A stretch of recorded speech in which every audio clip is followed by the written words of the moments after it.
മിഥുൻ്റെ വിയോഗത്തിൽ വലിയ സങ്കടത്തിലാണ് ഈ നാട് മുഴുവൻ.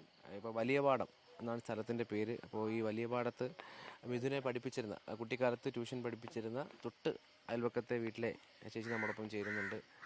വല്ലാത്ത സങ്കടമാണല്ലോ. സങ്കടമാണ്, അതെ. മിടുക്കനാണ്, എല്ലാത്തിലും ആക്റ്റീവാണ് കുട്ടി. പിന്നെ ഇപ്പോൾ ഹൈസ്കൂളിലായപ്പോഴത്തേക്ക് വേറെ സ്കൂൾ മാറിയതാണ്. ഏത് ക്ലാസ്സിലാണ് പഠിപ്പിച്ചിരുന്നത്? ഇവിടെ 6, 7 ഒക്കെ. പഠിക്കാനൊക്കെ വരുമ്പോഴെങ്ങനെയായിരുന്നു? ഇപ്പം ഈ വീട് മോശമായതുകൊണ്ട് അവർ അപ്പുറത്തൊരു വീട്ടിലാണ് എല്ലാവരോടും താമസിക്കുന്നേ. അച്ഛമ്മയാണ് നോക്കുന്നത് എല്ലാ കാര്യത്തിലും. ആ ചേച്ചി ആക്റ്റീവാണ് കുഞ്ഞിൻ്റെ എല്ലാ കാര്യത്തിലും. എന്ത് സ്പോർട്സ് ഉണ്ടായാലും എല്ലാവരും ചെന്ന് തരും. ഇവിടെയാണ്, ഇത് ഗ്രൗണ്ടാണ്, ഫുട്ബോൾ ക്രിക്കറ്റൊക്കെ കളിക്കുന്ന സ്ഥലമാണ്. അപ്പോൾ അതിലൊക്കെ ഫസ്റ്റാണ്. ഇവിടെ പഠിക്കാൻ വരുമ്പോഴെങ്ങനെയായിരുന്നു? മിടുക്കൻ, രണ്ടുപേരും മിടുക്കന്മാരാ. സങ്കടം, മോൻ്റെ കാര്യം അറിഞ്ഞപ്പോഴേ എല്ലാവർക്കും സങ്കടമായിരുന്നു. തള്ള പോയിട്ട് 5 മാസം കഴിയുന്നേ ഉള്ളൂ. ഈ മാസം 21 കണ്ട് 6 മാസം ആകുന്നേ ഉള്ളൂ. ഇപ്പോഴും നാളെ വരുമെന്നാണ് പറഞ്ഞിരിക്കുന്നത്. മറ്റ് നാട്ടിലൊക്കെ എല്ലാ വീടുകളിലും വരും സജീവമായിട്ട് നിന്നൊരു കുട്ടിയായിരുന്നു. പിന്നെ എല്ലാത്തിലും ആക്റ്റീവ്, എപ്പോഴും അടങ്ങിയിരിക്കത്തില്ല. എന്തെങ്കിലും കളി ഇങ്ങനെ തട്ടിക്കളിച്ചേ നടക്കും. എപ്പോഴും ഇങ്ങനെ കാലുകൊണ്ട് എന്തെങ്കിലുമൊക്കെ തട്ടിക്കളിച്ച്, പാത്രം അല്ലെങ്കിൽ പന്ത്, അങ്ങനെ എന്തെങ്കിലും തട്ടിക്കളിച്ചാ പോകത്തുള്ളൂ.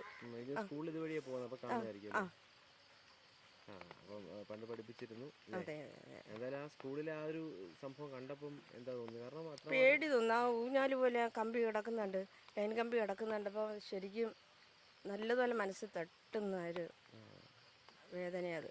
സ്കൂളിലേക്ക് വിടുമ്പോൾ നമ്മൾ സുരക്ഷിതമായിട്ട് വിടുന്ന ചിന്തിക്കുന്നത്. അതെ അതെ അതെ അതെ. എന്താ മനസ്സിൽ തോന്നിയത്?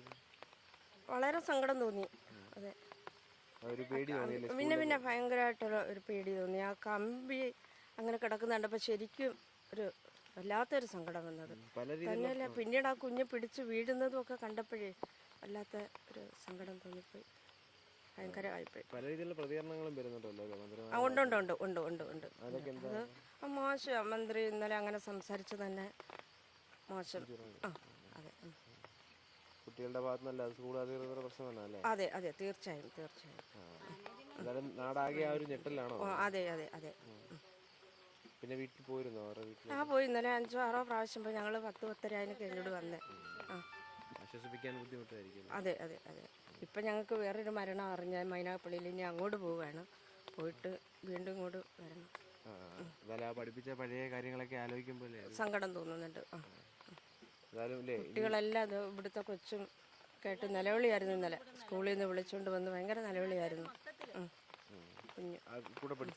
കുഞ്ഞിൻ്റെ കൂടെ പഠിച്ചത് അവരെ കൂട്ടുകാരെ പോലെ.